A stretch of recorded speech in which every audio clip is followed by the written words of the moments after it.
इस वीडियो को देखने के बाद आप समझ पाएंगे कि आलस्य क्या है, यह कैसे पैदा होता है और इसे कैसे खत्म किया जा सकता है।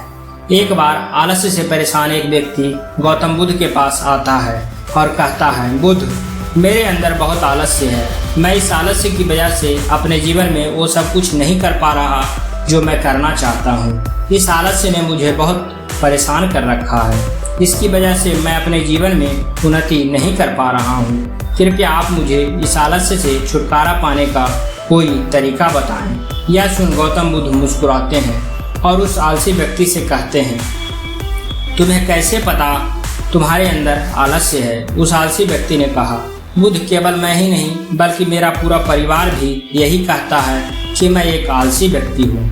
बुद्ध ने कहा, क्या तुम मुझे इसका प्रमाण दे सकते हो कि तुम एक आलसी व्यक्ति हो? उस आलसी व्यक्ति ने कहा, जी बुद्ध, मैं दे सकता हूँ। बुद्ध ने कहा, फिर प्रमाण दो। उस आलसी व्यक्ति ने कहा, बुद्ध, मैं तो जानता हूँ कि सुबह उठना मेरे स्वास्थ्य और मेरे मन दोनों के लिए ही लाभकारी है, लेकिन मेरा आलस्य मुझे सुबह जल्दी उठने ही नहीं देता। बुद्ध ने कहा, अच्छा, परंतु क्या तुम्हें पता है कि आलस्य होता क्या है? उस आलसी व्यक्ति ने कहा, बुद्ध, मुझे तो नहीं मालूम कि आलस्य होता क्या है, लेकिन ये जो कुछ भी है बहुत बुरा है। बुद्ध ने कहा, आलस्य एक मानसिक अवस्था है, एक भाव है, एक विचार है, जिसे जाने अनजाने में हम इंसान खुद ही अपने अंदर पैदा करते हैं। आलसी व्यक्ति ने कहा, परंतु वो कैसे बुद्ध? बुद्ध ने कहा, पहले तो तुम ये समझो कि हमारे भीतर आलस्य दो कारणों से पैदा होता है। पहला कारण है शारीरिक और दूसरा कारण है मानसिक। शारीरिक आलस्य का पहला कारण है भोजन। जब हम कोई ऐसा भोजन ग्रहण करते हैं जिसमें खुद कोई जीवन नहीं है, तो ये भोजन हमारे शरीर के लिए बोझ बन जाता है और फिर यह हमारे अंदर आलस्य पैदा करता है, क्योंकि हमारा शरीर भोजन से मिलने वाली ऊर्जा के सहारे चलता है और फिर हम इसे जैसा भोजन देते हैं वैसी ही ऊर्जा हमारे शरीर को भी प्राप्त होती है। इसीलिए अगर तुम आलस्य से बचना चाहते हो तो आसानी से पचने वाले और सीधे प्रकृति से प्राप्त होने वाले भोज्य पदार्थों को अपने भोजन में शामिल कर दो। शरीर के स्तर पर आलस्य का दूसरा कारण है गलत तरीके से चलना, गलत तरीके से बैठना और गलत तरीके से लेटना। गौतम बुद्ध ने आश्रम के भिक्षुओं की तरफ इशारा करते हुए उस आलसी व्यक्ति से कहा, अगर तुम ध्यान से देखो तो तुम्हें आश्रम के इन भिक्षुओं के चलने, बैठने और लेटने की अवस्थाओं में एक विशेष प्रकार का संतुलन नजर आएगा। जब ये चलते हैं तो इनके पैरों के बीच एक तालमेल होता है। जब ये बैठते हैं तब इनकी रीढ़ की हड्डी एकदम सीधी होती है और गर्दन थोड़ी सी ऊपर होती है, और जब ये लेटते हैं तो इनका शरीर एकदम शिथिल होता है। इनके शरीर के किसी भी अंग पर कोई तनाव नहीं होता, जिसके कारण ये एक गहरी और आरामदायक नींद ले पाते हैं। उस आलसी व्यक्ति ने पूछा, बुद्ध, क्या पर्याप्त नींद लेना भी उतना ही जरूरी है? ना कम ना ज़्यादा, हमेशा ही पर्याप्त मात्रा में सोना लाभकारी होता है। अगर तुम आज रात पर्याप्त नींद नहीं लेते तो तुम्हारा कल का पूरा दिन थकान और आलस्य से भरा होगा। इसीलिए पर्याप्त नींद भी उतनी ही जरूरी है। आलसी व्यक्ति ने कहा, हाँ बुद्ध, ये तो मैंने भी महसूस किया है। बुद्ध ने कहा, शरीर के स्तर पर आलस्य का तीसरा कारण है सुबह जल्दी ना उठना।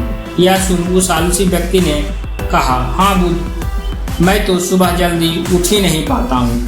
बुद्ध ने कहा, तुम सुबह जल्दी तब उठ पाओगे जब तुम रात में जल्दी सोओगे। बुद्ध ने आश्रम के भिक्षुओं की तरफ इशारा करते हुए कहा, इन भिक्षुओं को देखो, इन्होंने रात्रि में अपने सोने का एक निश्चित समय निर्धारित कर रखा है और यही कारण है ये रोज प्रातःकाल जल्दी उठने में सक्षम हो पाते हैं। हर एक बौद्ध भिक्षु को अनुशासन का पालन करना होता है और यही अनुशासन इनके जीवन में संतुलन लाता है। कुछ लोग अनुशासन को एक बंधन समझते हैं। उन्हें लगता है कि अनुशासन उन्हें बांधता है, लेकिन सच्चाई ये है कि अनुशासन हमें बांधता नहीं बल्कि स्वतंत्र करता है। इसीलिए तुम अगर शारीरिक स्तर पर आलस्य से छुटकारा पाना चाहते हो तो खुद को अनुशासन में ढालो, एक निश्चित दिनचर्या का पालन करो। उस आलसी व्यक्ति ने कहा, लेकिन बुद्ध शुरुआत कहाँ से करें? सही तरह का भोजन करने से, सही तरह से बैठने से, लेटने और चलने से, या फिर सुबह जल्दी उठने से? बुद्ध ने कहा, शुरुआत अभी से करो। जो भी तुम इस समय कर रहे हो उसे पूरे ध्यान से करो। पहले तुम मन के स्तर पर आलस्य को समझो। बुद्ध ने कहा, मन के स्तर पर आलस्य का पहला कारण है हमारी पुरानी गलत धारणाएं। जब हम किसी काम के लिए खुद को काबिल नहीं समझते तब हमारे भीतर आलस्य पैदा होता है। अगर हमारे मन ने यह विश्वास कर लिया कि पिछली बार की तरह इस बार भी मैं इस काम में असफल ही होऊंगा, तो उस काम को करने में हमें आलस्य आएगा। जबकि खुद को हम ये नहीं समझा पाते कि पिछली बार और इस बार में बहुत फर्क है। अब हम मानसिक तौर पर वो नहीं हैं जो पहले थे। हमने पिछली हार से बहुत कुछ सीख भी लिया है। इसीलिए मानसिक आलस्य से बचने के लिए सबसे पहले खुद पर विश्वास करना सीखें। मानसिक आलस्य का दूसरा कारण है छोटी सोच वाले और आलसी व्यक्तियों का साथ करना। कई बार ऐसा होता है कि हम खुद आलसी नहीं होते, लेकिन कुछ आलसी और कमज़ोर लोगों के साथ रहते रहते हम खुद भी आलसी और कमज़ोर बन जाते हैं। यह सुन उस आलसी व्यक्ति ने कहा, हाँ बुद्ध, ये तो मैंने भी महसूस किया है। बुद्ध ने कहा, तो सबसे पहले आलसी और कमज़ोर लोगों की संगति में रहना छोड़ो। बुद्ध ने आगे कहा, मानसिक आलस्य का तीसरा कारण है काम को टालने की आदत। काम को टालना आलस्य और मानसिक तनाव का सबसे बड़ा कारण है। शुरुआत में तो हमें पता नहीं चलता, लेकिन धीरे धीरे ये आदत हमारे अंदर घर कर जाती है और ये अकेली आदत ही किसी भी इंसान की ज़िंदगी बर्बाद करने के लिए काफ़ी है। इसीलिए जो काम आज किया जा सकता है उसे कल पर कभी ना टालें। बुद्ध ने कहा, मानसिक आलस्य का चौथा कारण है लक्ष्य का स्पष्ट ना होना। मान लो तुम किसी बड़े से रेगिस्तान में फंस चुके हो और तुम्हें जोरों से प्यास लगी हुई है, तब तुम क्या करोगे? उस आलसी व्यक्ति ने कहा, मैं पानी की तलाश करूंगा। मैं कोशिश करूंगा कि मैं जल्द से जल्द रेगिस्तान के पास वाले गांव में पहुंच जाऊं। बुद्ध ने कहा, लेकिन बहुत कोशिश करने के बाद भी अगर तुम्हें पानी ना मिले तब? उस आलसी व्यक्ति ने कहा, मैं तब भी प्रयास करता रहूंगा, क्योंकि मेरे पास और दूसरा कोई विकल्प ही नहीं होगा। गौतम बुद्ध ने मुस्कुराते हुए कहा, इंसान को आलस्य तभी घेरता है जब उसके पास कोई स्पष्ट लक्ष्य ना हो या फिर उसके समक्ष बहुत सारे विकल्प उपलब्ध हों। इसीलिए लक्ष्य का निश्चित होना परम आवश्यक है। अगर तुम सुबह उठकर व्यायाम नहीं कर पा रहे हो तो उसका कारण तुम्हारी नज़र का स्पष्ट ना होना है। अभी तुम इससे भविष्य में होने वाले रोगों और उन रोगों से होने वाली पीड़ा का अनुभव नहीं कर पा रहे हो। बुद्ध ने आगे कहा, मन के स्तर पर आलस्य का पांचवा कारण है किसी काम को करने की कोई बड़ी वजह ना होना।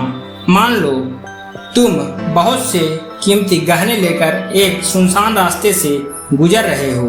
तुम चलते चलते बहुत थक चुके हो और तुम्हारा बैठने का मन कर रहा है और तुम एक बड़े से पेड़ के नीचे आराम करने के लिए बैठ जाते हो। तुम अभी बैठे ही थे कि तुमने देखा कि दूर से कुछ डाकू तुम्हारी तरफ भागे आ रहे हैं। तो क्या ऐसी परिस्थिति में भी तुम्हारा आलस्य तुम्हें भागने से रोक सकेगा? नहीं ना। तो मेरी एक बात को समझो, तुम्हारा आलस्य केवल तुम्हें उन्हीं कामों को करने से रोक सकता है जिन्हें करने के तुम्हारे पास कोई बड़ी वजह नहीं है। वह आलसी व्यक्ति कहता है, आपका बहुत बहुत धन्यवाद बुद्ध, अब से मुझे आलस्य का सारा खेल समझ आ गया। गौतम बुद्ध कहते हैं, मेरी एक बात हमेशा याद रखना, जहाँ स्पष्टता है और काम को करने की कोई बड़ी वजह है वहाँ आलस्य हो ही नहीं सकता। धन्यवाद।